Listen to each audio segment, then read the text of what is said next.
Y dice así la palabra de nuestro Dios.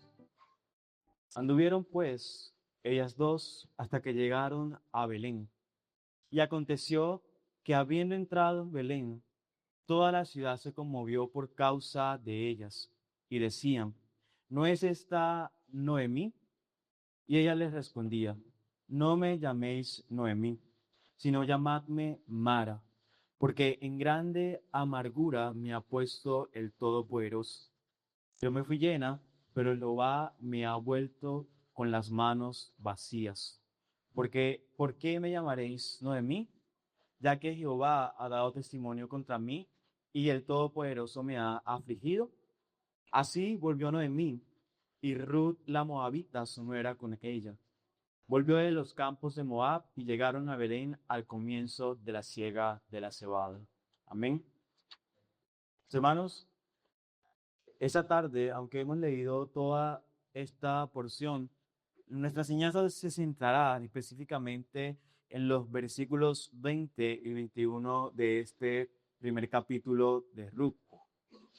Quisiera contarles algo que hace mucho escuché y es una metáfora bastante interesante al respecto de una rana y el agua hirviendo. Quizás usted la habrá escuchado. Dicen que si pones una rana en una olla con agua fría en una estufa y que al subir lentamente la temperatura, la rana irá adaptándose al agua sin darse cuenta. Pero cuando finalmente el agua hierve, la rana ya ha gastado demasiada energía tratando de adaptarse y ya está demasiado débil como para saltar y huir de las aguas ardientes. Por ello, termina padeciendo de esa forma. Como en esta metáfora, muchas personas viven acumulando dolor hasta que terminan creyendo que deben sufrir en silencio. Sin embargo, cuando llegamos a Ruth capítulo 1, encontramos a una mujer que hace exactamente lo contrario. Ella lleva su dolor a la luz, lo expresa delante de Dios y delante de su pueblo. Si bien los pasajes que acabamos de leer se encuentran ubicados durante el tiempo de los jueces, una época marcada por la desobediencia de Israel. Y como consecuencia de esta desobediencia, de esta gran hambruna, que vivía este pueblo, Elimelech y Noemí abandonaron Belén para refugiarse en Moab. Lo que buscaban como un nuevo comienzo terminó convirtiéndose en una sucesión de tragedias. Pues ellos fueron buscando prosperidad, pero solo hallaron más sufrimiento. Cuando finalmente Noemí regresa a Belén, ya no vuelve como esposa ni como madre, regresa viuda y sin hijos, y humanamente sin esperanzas. Y cuando las mujeres del pueblo la reconocen, ella pronuncia una de las palabras más dolorosas del libro del Ruth. Y aquí es preciso aclarar que muchos creyentes piensan que lamentarse demuestra falta de fe. Sin embargo, Noemí nos enseña algo distinto. Su dolor no la llevó a abandonar a Dios, sino a hablar con honestidad delante de Él. Por ello, mis hermanos, hoy veremos cómo el cristiano debe afrontar el sufrimiento. Pero lo haremos mostrando tres maneras con base al texto bíblico leído. Así que, en primer lugar, veremos que el cristiano afronta el sufrimiento reconociendo su dolor. Mis hermanos, en nuestra cultura ocurre algo muy peculiar con los nombres. De hecho, no nos basta solo con nombrar a nuestros familiares de una forma memorable, sino que nos inventamos apodos o hacemos de sus nombres diminutivos para expresar el cariño, la cercanía o simplemente tener una manera característica para llamar a dicha persona. Por ejemplo, si hay alguien que queremos mucho que se llame María, nosotros le diríamos Mari. A quien se llama Sebastián, nosotros le decimos o le diríamos Sebas. En mi familia, por ejemplo, tenemos a un primo que se llama Jairo. Y como nuestro abuelo se llama igual, nosotros le decimos Jairito. Ahora, en mi caso, que me llamo Marlon, igual que mi papá, mi familia empezó a llamarme Marlit. Y de esta forma ellos empezaron a caracterizarme de una manera cariñosa. Entonces, los nombres en nuestra cultura y la forma en cómo los configuramos tienen mucho que ver con cómo apreciamos a las personas y su valor único en nuestro entorno. Sin embargo, cuando leemos el libro de Ruth, encontramos algo peculiar. Noemí decide cambiar su nombre por el de Mara, lo cual era inusual porque cuando leemos la Biblia vemos que la mayoría de los casos en donde hay cambios de nombres, esto ocurre por la intervención divina. Es decir, es Dios quien decide cambiar el nombre de una persona. Por ejemplo, vemos en Génesis 17 el cambio de nombre de Abraham por Abraham. Vemos que Sarai dejó de llamarse así para llamarse entonces Sara. Y más adelante también vemos que Jacob deja de ser llamado de esta forma para ser llamado Israel. Y todos estos cambios ocurrieron porque fue Dios quien los hizo y los realizó teniendo en mente lo que significaban.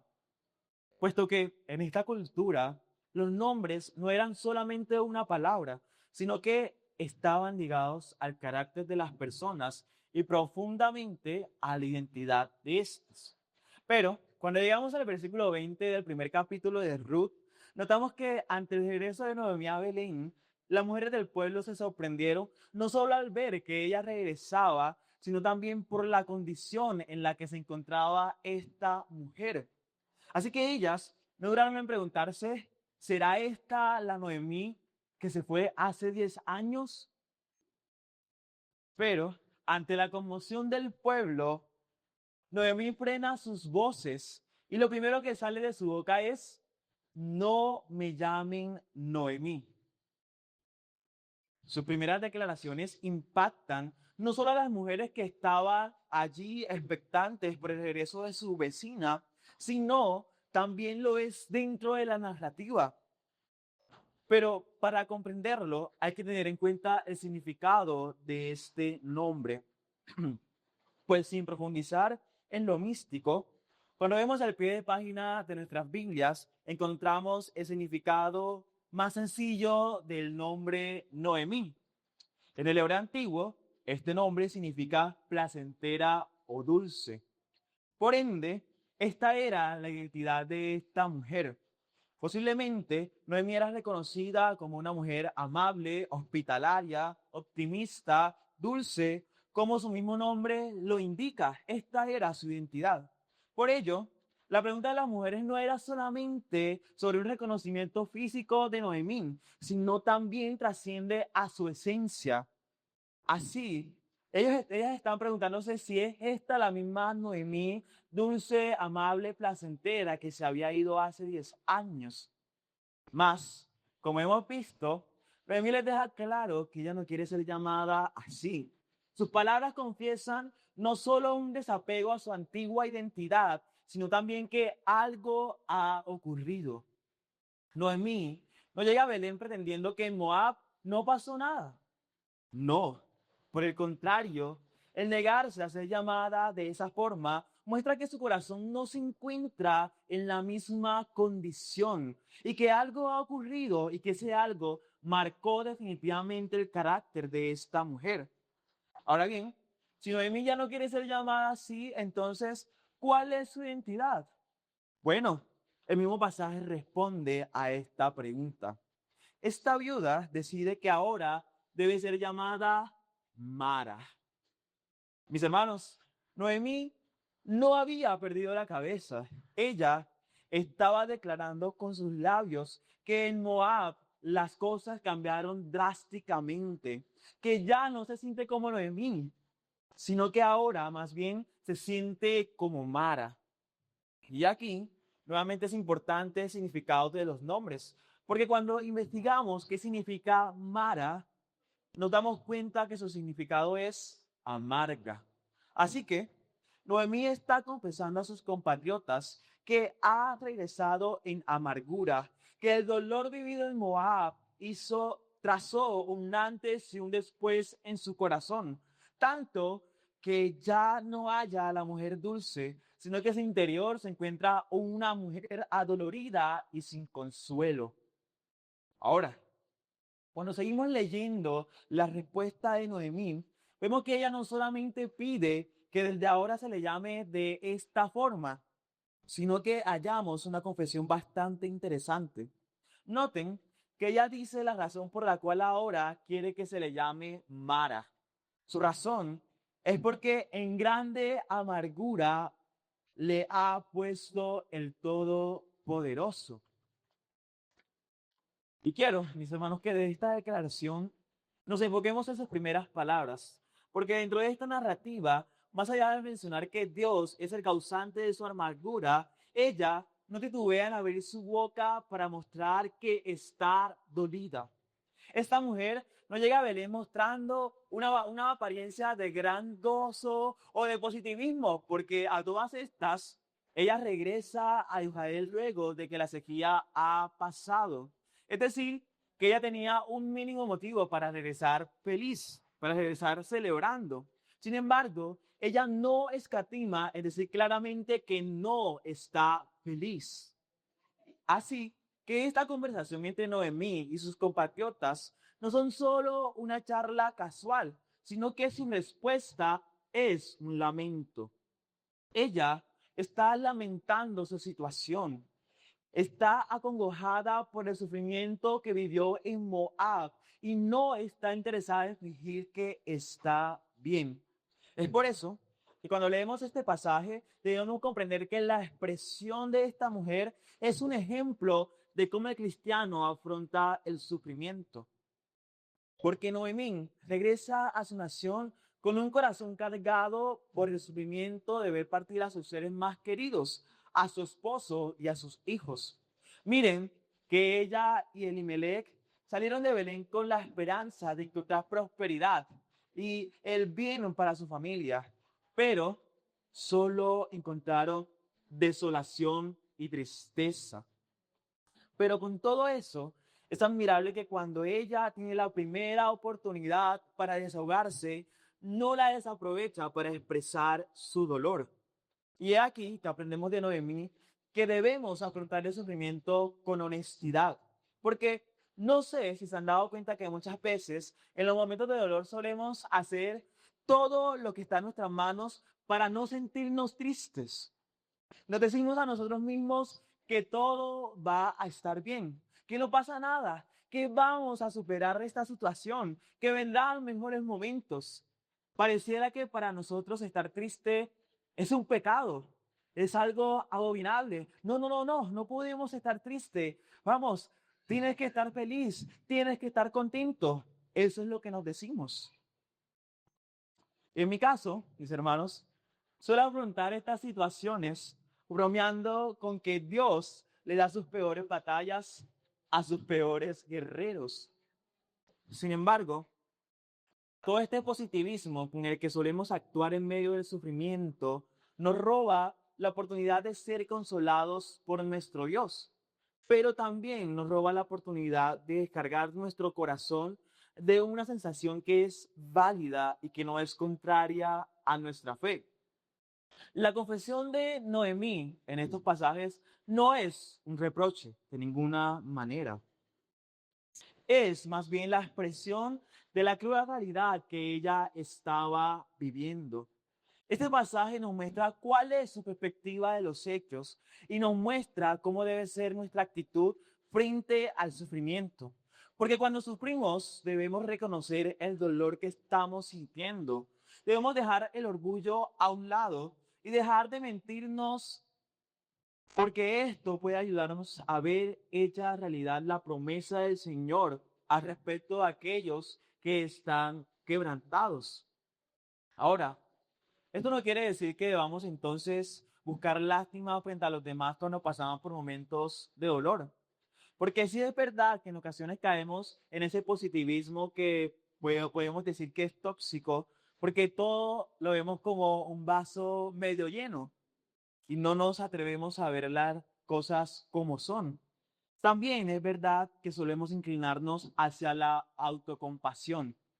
Vivimos un sufrimiento real, pero empezamos a sentirnos tan pobrecitos y deseamos, quizás de manera inconsciente, que todo el que se cruce en nuestro camino sienta el dolor que padecemos y por ende nos consuele, nos abrace, nos acompañe, nos dé apapacho, porque es que estamos pasando por un momento triste, tan malo, que necesitamos que toda persona que se nos encuentre, que nos encontremos, nos consuele.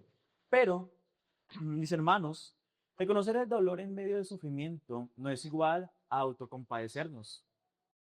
Reconocer el dolor es ser honestos con lo que sentimos. Pero esta honestidad no debe ir dirigida solamente hacia quienes están en nuestro alrededor, sino que primordialmente debería ir dirigida hacia nuestro Dios. Porque ¿quién más que Dios desea consolarnos? ¿Qué más que el Padre desea ser quien alivie nuestra alma de todo dolor? Él es el principal interesado en consolar nuestras almas. Así que primordialmente Él debería ser la persona a la que nosotros corramos para expresar el sufrimiento que estamos viviendo. Reconocer el dolor es un paso importante para librar nuestra alma de las raíces de amargura, que en muchas ocasiones nacen porque nuestro corazón se encuentra cargado, porque no haya consuelo, pero sobre todo porque vive la dicotomía de un ser que está fingiendo que todo está bien.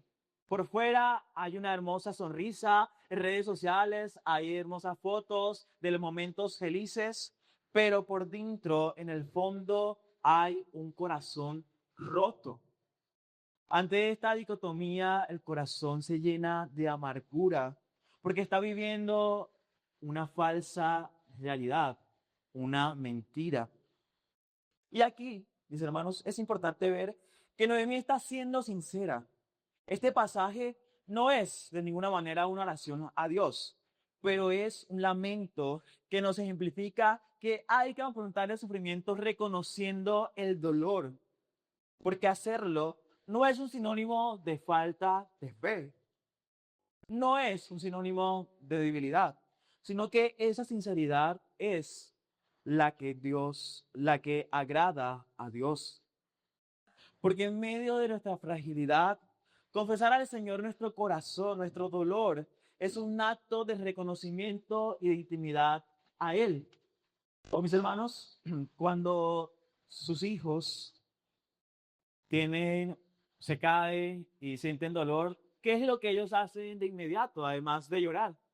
Correr hacia ustedes, pero porque hay un lazo de intimidad. Ustedes son sus padres y ellos sus hijos, y ellos saben que en ustedes pueden hallar socorro. Ahora, ¿cuánto más podemos nosotros hallar socorro en nuestro Padre Celestial, que no es como nosotros, que es superior y que en verdad está interesado en consolar nuestras almas? Y Él está con brazos abiertos esperando a sus hijos. Note que generalmente nosotros usamos los medios de gracia bajo nuestra conveniencia. Es decir, nosotros solamente los usamos cuando estamos en apuros o en necesidad. Cuando tenemos algo que pedir, allí es cuando oramos. Pero usar un medio de gracia como la oración en medio del sufrimiento nos permite experimentar el consuelo de nuestro Padre. Nos ayuda a conocerlo mejor. Porque en últimas, mis hermanos, todo sufrimiento no debería alejarnos de Él, sino lo contrario, debería acercarnos. Ese es el deseo del Señor. En medio del llanto, del crujir de nuestros dientes, corramos hacia Él, no que huyamos, porque entonces, mis hermanos, ¿a qué Dios hemos estado adorando y qué fe hemos estado profesando? Y dicho esto, veamos entonces cuál es la segunda manera y cómo el cristiano afronta el sufrimiento. Mis hermanos, el cristiano afronta el sufrimiento reconociendo la pérdida. En nuestro himnario Hay un himno en el número 373 titulado Estoy bien. Este es un bello himno que entre sus estrofas dice el siguiente verso. Pues Cristo comprende mis luchas, mi afán, y su sangre obrará en mi favor. Estoy bien, tengo paz, gloria a Dios. Lo curioso de este bello himno es que detrás de estas letras hay un hombre que mientras escribía tenía en mente una gran pérdida. Primero, tuvo que vivir un incendio en donde perdió gran parte de sus bienes. Después, decidió enviar a su esposa y a sus 4 hijas a Europa, pero él no sabía que en ese viaje ocurriría una tragedia de la que solamente su esposa sobrevivió luego de que el barco en el que navegaban se accidentara. Así que, mientras viajaba para encontrarse con su esposa, tuvo que transitar por el lugar en donde sus hijas fallecieron como náufragos. Y allí es cuando escribe este himno. Ahora bien, cuando leemos el verso 21 de este capítulo, encontramos que dentro del lamento de Noemí hay un reconocimiento muy claro sobre la pérdida por la cual su alma se encontraba en la amargura. Noten que el autor de este libro utiliza una figura de antítesis para mostrar el contraste que hay entre la Noemí que se fue a Moab y la que regresó. Ahora, no solamente desde una perspectiva emocional, sino como una realidad. El dolor de esta mujer era objetivo. Ella definitivamente estaba pasando un mal momento. Así que al leerla en estos versículos, debemos entender que ella tiene en su mente incrustada las pérdidas que le han causado tanto sufrimiento. De la misma forma en como el autor del himno 373, al escribir estos versos, tuvo en su mente el dolor de perder a sus 4 hijas, pero también el reconocimiento de un Dios interesado y que comprende su dolor. Miren que ella en este pasaje empieza diciendo, yo me fui llena. Mis hermanos, esas no eran palabras ligeras, palabras sencillas, como hemos visto. Ella y su familia salieron de Israel en medio de una de las sequías que habían llegado al pueblo, que quizás por causa de la desobediencia había sido pues enviada por el Señor. Porque si recordamos el entorno de los jueces, era un entorno en donde ocurría algo llamado el círculo de la rebeldía, el ciclo de la rebeldía, porque estas personas una y otra vez se rebelaban contra Dios, pedían perdón, el Señor los perdonaba, Él levantaba a un juez para que los liberara, pero ellos volvían y caían en su desobediencia y en su rebeldía contra el Señor. Y la manera en cómo Dios los disciplinaba, ¿cuál era? Pues entregándolos a sus enemigos o enviando este tipo de situaciones como las sequías. Así que esta era quizás la razón por la que ellos decidieron ir a Moab, porque su plan era mejorar su calidad de vida. Pero allá, mis hermanos, ocurrió todo lo contrario. Así que cuando Noemí expresa que ella se fue llena, ella está diciendo que ella había emigrado del país emocionada. Ella salió contenta por la nueva vida que le esperaba en esa nueva nación. Pero ella me imaginaba que esta tragedia la atravesaría. Es por eso que cuando el pueblo ve que regresa, se conmociona, porque esta familia había salido con toda la esperanza de un mejor futuro. Pero ellos que vieron al regresar, vieron a una mujer totalmente distinta a la que salió. Una mujer que ya no tenía esposo y que ya no tenía hijos. Ahora, consideren que culturalmente, en este contexto, el que las mujeres normalmente antes de casarse dependían del cuidado de su padre. En la cultura de los israelitas, este era el contexto cultural. Las mujeres antes de casarse dependían del cuidado y de la condición de sus padres, pero al casarse, entonces la responsabilidad pasaba directamente al esposo. Y cuando alguna mujer quedaba viuda, entonces la responsabilidad de provisión y cuidado ahora correspondería a los hijos. Por si bien, Noemí había salido de Israel con todas sus garantías. Su esposo era su principal proveedor y protector. Y si algo le pasaba a su esposo, pues ella tenía sus dos hijos, quienes podían hacerse cargo de sus necesidades. De ese modo, su expresión en este pasaje cobra una connotación cultural que explica las dinámicas de la economía familiar y de qué era el todo para una mujer de ese entonces. No obstante, fíjense en lo que ella sigue diciendo en este pasaje. Ella dice, pero Jehová me ha vuelto con las manos vacías. Esta mujer está siendo ruda con su realidad. Ella sabe que al salir de Israel se fue con su esposo y con sus dos hijos, pero ahora que ha regresado, regresa vacía porque perdió a su esposo, perdió a sus hijos, y lo cual significaba que había perdido todo. Ella ya no tenía un esposo que la cuidara, ya no tenía a sus hijos para que la sostuviera. Ahora se encontraba en una condición vulnerable. Ella se había convertido en parte de la población judía que ahora dependería de la solidaridad familiar y comunitaria. Porque en este mismo contexto, el hecho de que no tuviera una descendencia masculina implicaba que ya no tenía futuro. Ella había perdido su sostén, había perdido la posibilidad de heredar y además corría el riesgo de que el nombre de la familia desapareciera. Así que cuando ella dice que volvió con las manos vacías, está expresando que definitivamente no tiene nada. No hay nada de donde ella pueda agarrarse.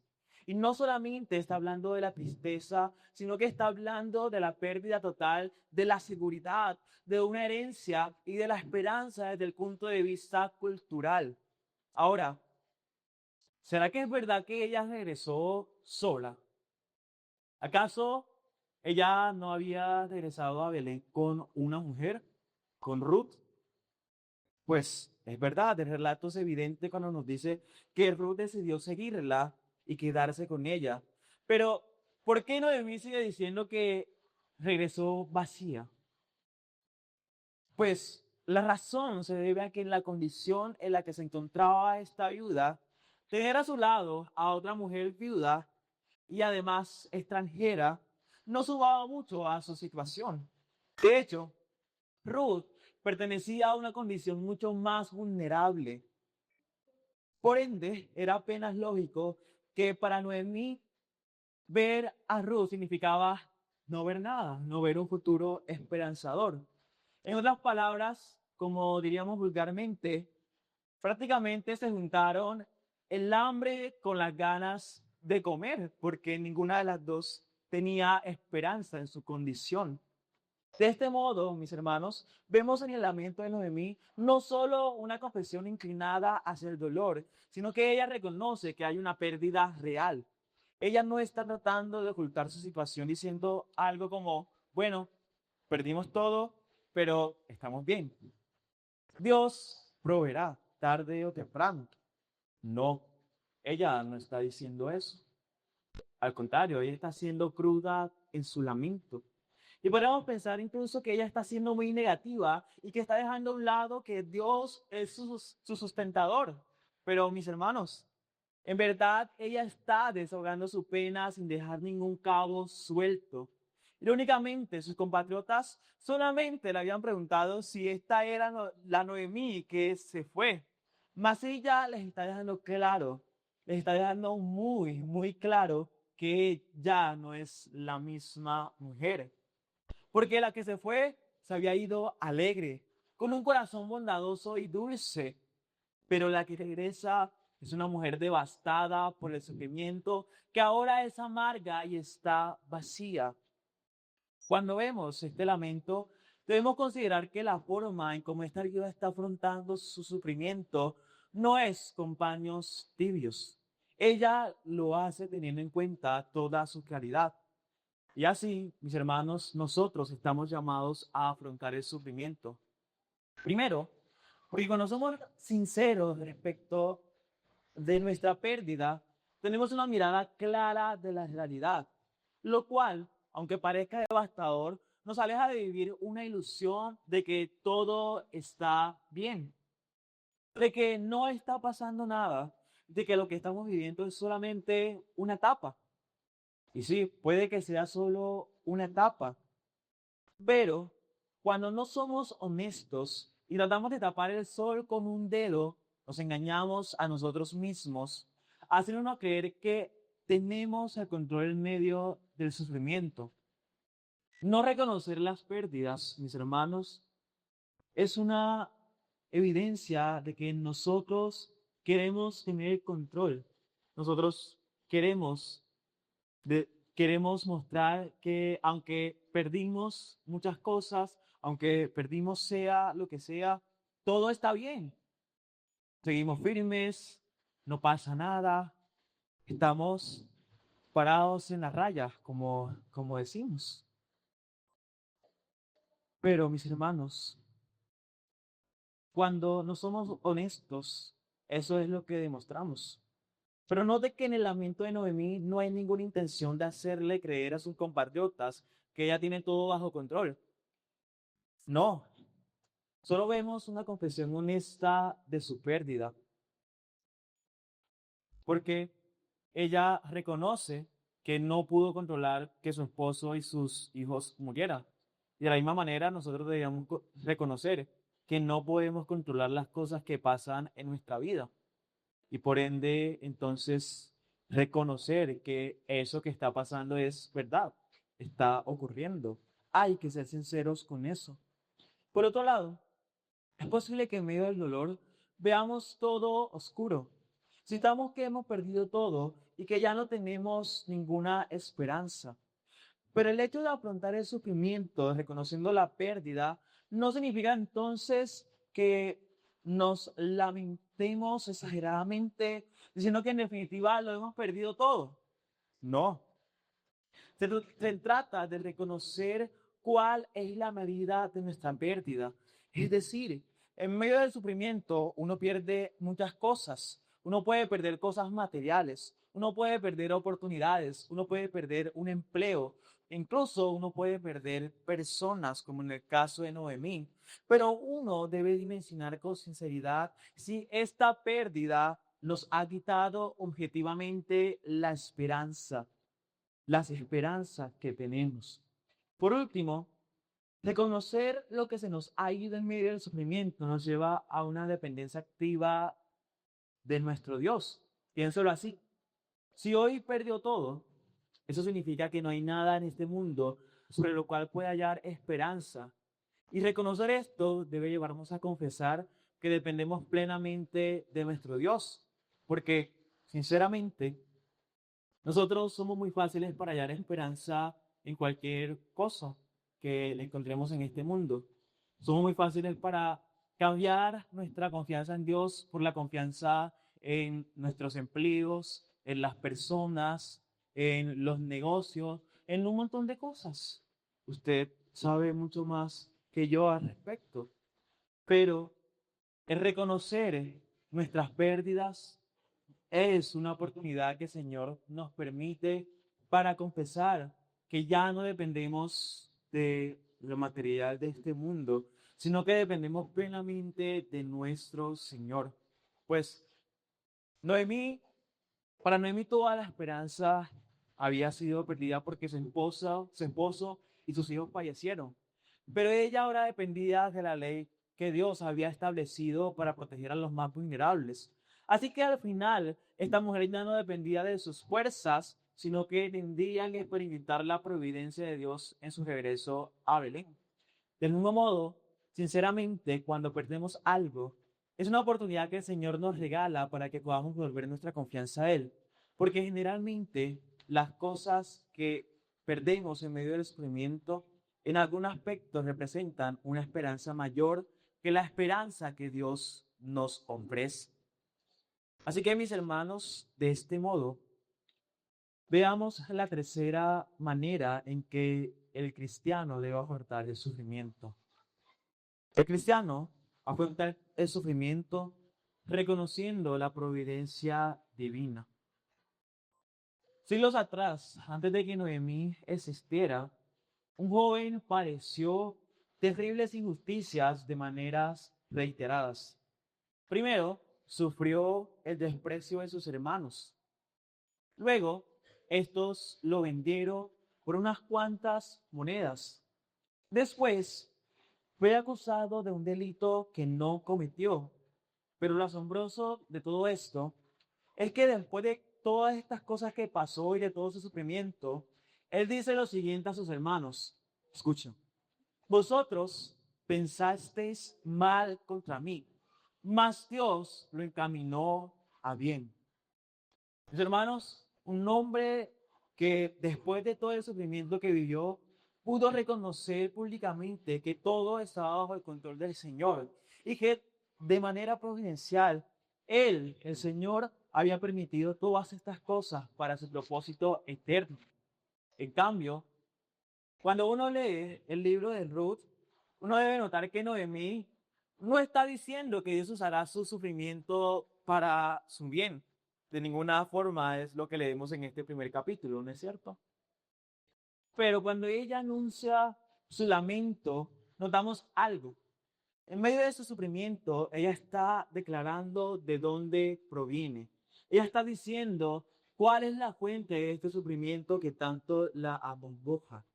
Y esto es peculiar porque, a diferencia de José, que en sus palabras expresa que todo su sufrimiento tuvo un propósito, Noemí no está diciendo que su sufrimiento tiene un propósito.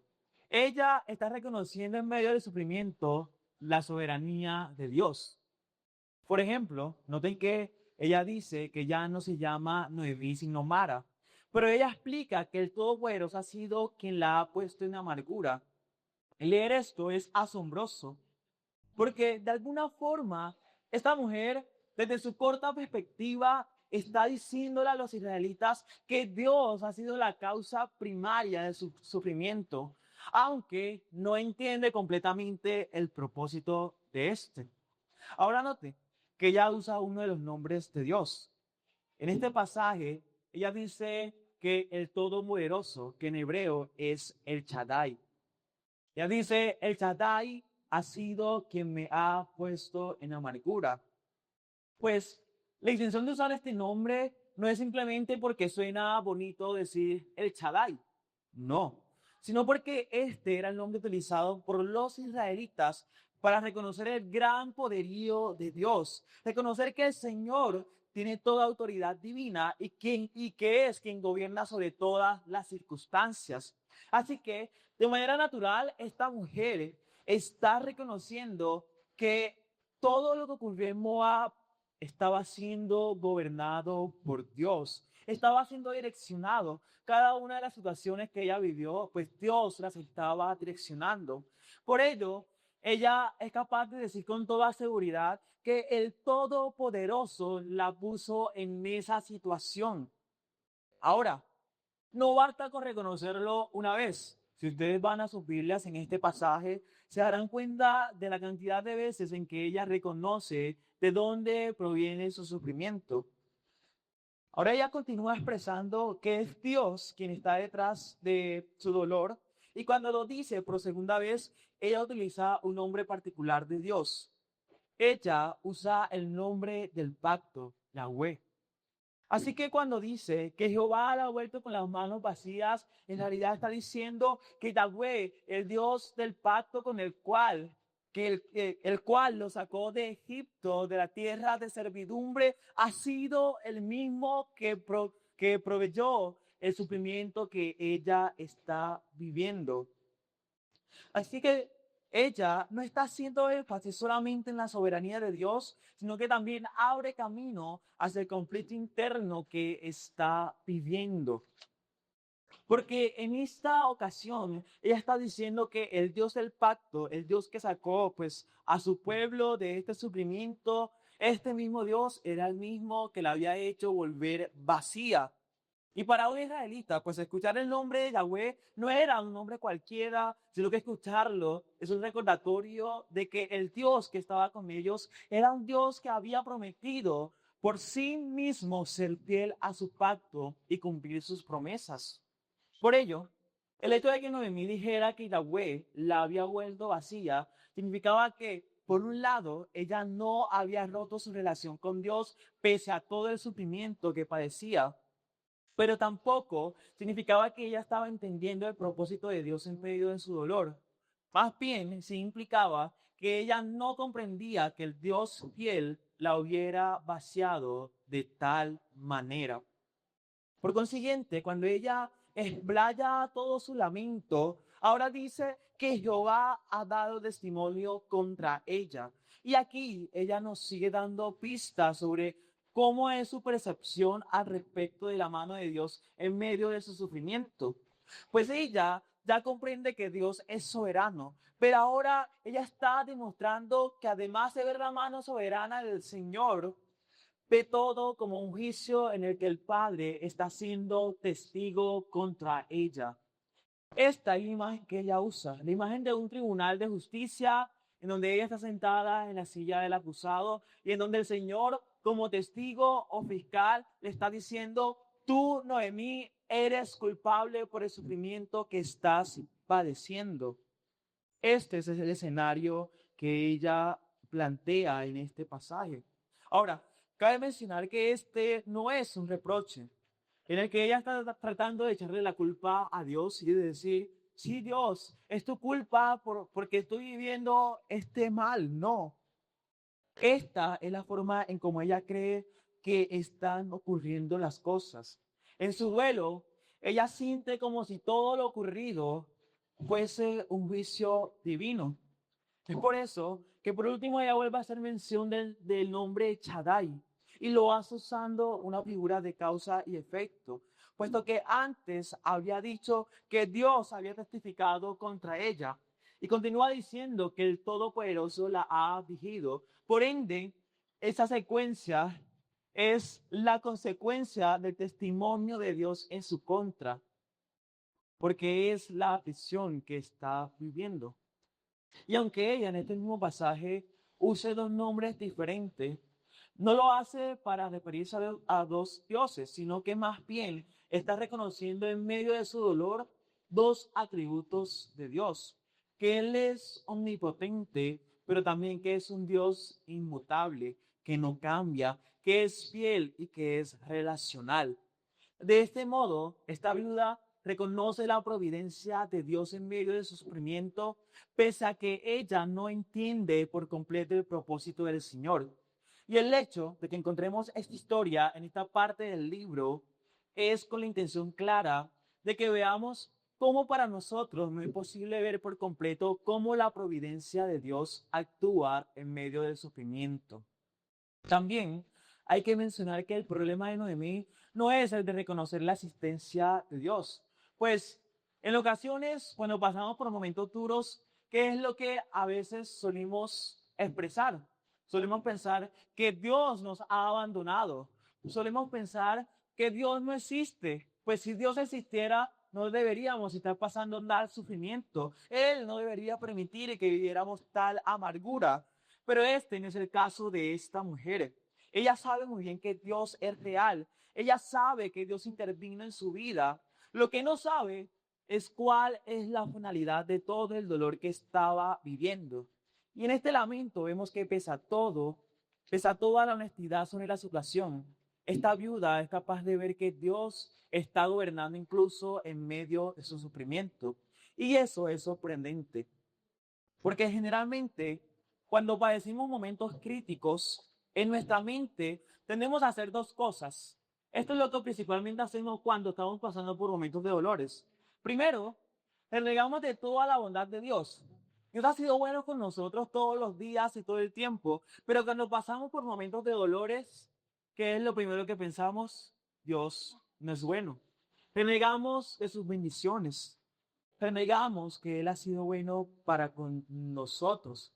Pero lo segundo que hacemos es pedirle a Dios para que cambie nuestro sufrimiento. Nuestras oraciones son: Señor, cambia mi sufrimiento, cambia esta situación que tanto me duele. Estas son nuestras oraciones generalmente. Le pedimos a Dios que quite eso que nos está acongojando.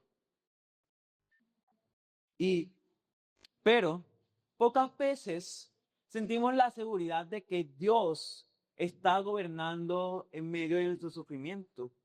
Y esto es diferente a sentir que Dios lo está permitiendo, porque creo que es sencillo confesar que Dios permite ciertas situaciones. Uno puede decir sencillamente, sí, Dios lo permitió. Si así Dios lo permitió, bueno, así fue. Uno puede decir así a la ligera.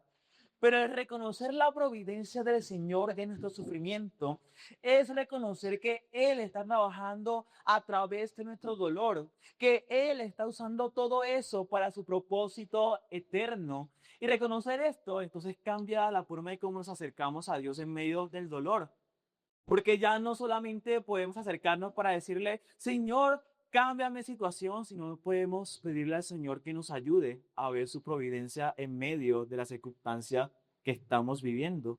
Y eso cambia por completo nuestro panorama en medio del dolor. Por eso, reconocer la providencia de Dios en medio del sufrimiento es un acto de fe, de plena confianza en que, aunque no entendemos por completo el porqué, no entendemos el propósito definitivamente, pero el Señor usará todo para nuestro bien. Pero también, al mirar desde esta perspectiva, nuestra alma es librada de la angustia del qué pasará después, del vacío aterrador que nos hunde en el desespero y en el afán por soluciones temporales que tal vez terminen empeorando nuestra situación. ¿No les pasa que en medio del sufrimiento se sienten tan desesperados que intentan buscar por sus propias maneras soluciones? Queremos ayudar a Dios. Citamos ese famoso pasaje de redes sociales. Ayúdate que yo te ayudaré. Y queremos entonces hacer con nuestras fuerzas lo que podamos para cambiar nuestra situación, porque estamos desesperados, queremos ya no sufrir. Pero mis hermanos, en ocasiones lo que hacemos es empeorar nuestra situación. Reconocer la providencia de Dios nos libra de creer que lo que nos está pasando es un resultado del destino o de la vida. No sé si usted ha escuchado que cuando pasa algo, las personas suelen decir, es que así es la vida. Así es como tenía que suceder. Es que eso hace parte de la vida. O en otros casos, hemos escuchado a personas decir, es que ese es el destino. Así era el destino, tenía que pasarte así. El destino te lo tenía preparado. Y aunque estas frases pueden solucionar nuestro conflicto de no meter a Dios en nuestra ecuación de el sufrimiento, realmente es una confesión de nuestro ateísmo. ¿Sabe por qué? Porque nos volvemos ateos, porque creemos que Dios no puede orar en medio de nuestro dolor. Pues creemos que Dios está en las bendiciones, cuando todo nos va bien. Creemos que Dios está en la bondad, en las cosas bonitas de la vida, pero creemos que Dios no está definitivamente en los sufrimientos. Lo sacamos de esa ecuación y en ese momento nos convertimos en ateos, porque dejamos de creer entonces que Dios tiene la capacidad para obrar en medio del dolor, que Él tiene el poder entonces para librarnos, para ayudarnos, para usar ese sufrimiento para nuestro bien. Y, mis hermanos, no tengo duda de que sacar a Dios de la ecuación de nuestro sufrimiento es la principal causa por la que nos preguntamos o cuestionamos la bondad de Dios. Porque podemos sentir simplemente que todos los astros están en nuestra contra. Podemos decir que, pues, el universo conspira en nuestra contra y que más bien tenemos toda la sal del Himalaya, tal así que pues deberíamos ir a Cartagena o a Tolú o a Coveñas para limpiarnos de la sal porque estamos resalados. También yo creo que esta es la razón por la que muchas veces la amargura crece en nuestros corazones, porque nuestra alma entra en un conflicto con Dios, tratando de buscar razones para el sufrimiento, tratando de encontrar culpables, de tal manera que hasta llegamos a sentir que nosotros mismos somos los culpables del sufrimiento. Es mi culpa que hoy esté sufriendo porque yo hice esto, porque yo hice aquello, o es culpa de Dios porque Él me lo está permitiendo. En medio de todo esto buscamos culpables. pero perdemos la bendición de descansar en que Dios está obrando a nuestro favor, porque nos enfocamos solamente en los hechos, en lo que hubiéramos podido haber hecho para evitar lo que hoy vivimos. Y nos negamos a ver cómo el Padre providencialmente está usando todas las circunstancias para nuestro bien. Mis hermanos, hoy hemos visto tres maneras en cómo debemos afrontar el sufrimiento. En primer lugar, vimos que el cristiano afronta el sufrimiento reconociendo su dolor. Asimismo, vimos que el cristiano afronta el sufrimiento reconociendo su pérdida. Y por último, acabamos de ver que el cristiano afronta el sufrimiento reconociendo la providencia divina. Cuando uno termina de leer el libro de Ruth, uno se da cuenta de que la historia con un giro completamente diferente. Es que en el primer capítulo, de verdad pasa toda una trama que no ocurre ni siquiera en las novelas mexicanas. Ocurre una situación terrible. O sea, ocurre más de 10 años solamente en un capítulo. Pero luego hay un giro completamente diferente. Noemí, que regresó vacía, ve cómo Dios poco a poco vuelve a llenar sus manos, cambiando su tristeza y su dolor por la esperanza en la redención. Increíblemente, Ruth, la mujer moabita que se quedó con Noemí, le devolvió la alegría a su nuera, pero también no solo al casarse con vos, sino también porque ésta se convertiría más adelante en la bisabuela del rey David y haría parte de la descendencia del Mesías prometido. De esta forma, la providencia de Dios llevó a cabo su propósito y dejó por sentado que Dios definitivamente también es soberano en medio del sufrimiento. Y en nuestro día a día, comprender esta realidad debe motivarnos a ver el sufrimiento desde la perspectiva de Dios. Quizá nunca comprendamos el por qué.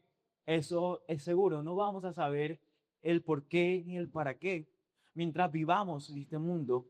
Pero yo, mis hermanos, les animo a confiar en el Padre, quien está orquestando todo para nuestro bien. E incluso, aunque el sufrimiento sea insoportable o parezca injusto o parezca eterno, el Señor está obrando todo para nuestro bien. También quiero animarles a depositar su dolor en Dios, porque muchas veces cuando no tenemos una teología del sufrimiento clara, podemos enojarnos fácilmente con el Señor y tomamos decisiones basadas en la frustración. Incluso pensamos en dejar de asistir a la iglesia, en dejar de orar, en dejar de servir, porque aunque no lo comenzamos con nuestros corazones, con nuestras bocas, la verdad es que nuestros corazones se rebelan contra Dios en medio del sufrimiento y dice, no, yo ya no quiero servir a ese Dios. ¿Para qué? Para vivir este sufrimiento, para vivir este mal, no. Prefiero no hacerlo, no seguir haciéndolo.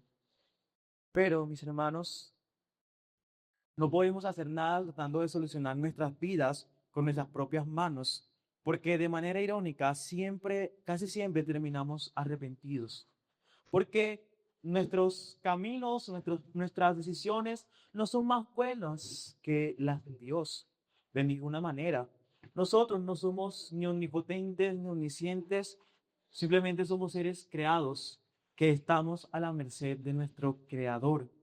Pero cuando somos capaces de confesar nuestro lamento, Dios nos permite experimentar su gozo, nos da la dicha de ser fortalecidos y de hallar paz en medio de toda circunstancia. Amados, como jóvenes, adultos, sentimos que Dios no ve nuestro sufrimiento y preferimos ni siquiera orar o ni siquiera presentarlo delante del Señor porque creemos que quizás Él no nos escucha. Pero debemos permitir que el Señor sane nuestros corazones, pero también debemos ser fieles a Dios en medio del sufrimiento, porque, bueno, sí, el Señor obra todo para bien, pero ¿cuál es nuestra actitud cuando pasamos por el sufrimiento? Generalmente le damos la espalda a Él. Y por otro lado, hay que reconocer que la soberanía de Dios no nos hace exentos de nuestra responsabilidad. Porque muchas veces nuestro sufrimiento es por causa de nuestras malas decisiones. Y luego queremos culpar a Dios por eso. Y no, somos responsables de las decisiones que tomamos y de las consecuencias de las mismas. Pero la esperanza del Evangelio está en el perdón que recibimos del Señor.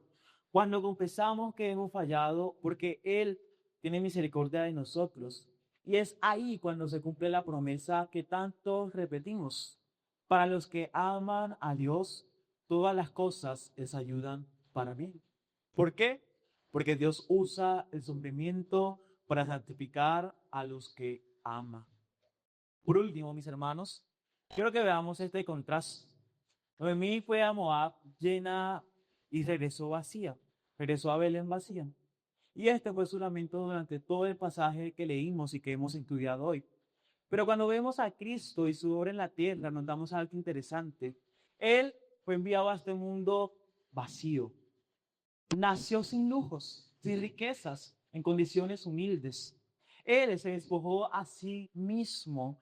No tuvo en cuenta su gloria, sino que se humilló a hacerse humano. Y lo más admirable es que fue a la cruz a padecer el peor de los sufrimientos. Murió en ese madero, padeciendo todo por causa de nuestra salvación. Él pudo llamar a los ángeles para que se vengaran de sus enemigos, pero no, él no lo quiso, sino que soportó el sufrimiento todo por amor a nosotros. Y de ese modo el Hijo de Dios padeció. Sufrió de tal manera, pero no dijo una sola palabra para quejarse del dolor. Simplemente lo soportó hasta el fin, porque sus ojos estaban puestos en el propósito eterno, la redención de nuestras almas. Así que, mis hermanos, si decimos ser seguidores de Cristo, el sufrimiento no es una sorpresa, pero debemos aprender a lamentarnos bíblicamente, a confiar en la providencia de Dios y a caminar bajo las promesas que Él ha hecho a su pueblo. Porque el fin de todo sufrimiento es la gloria de Dios. Amén.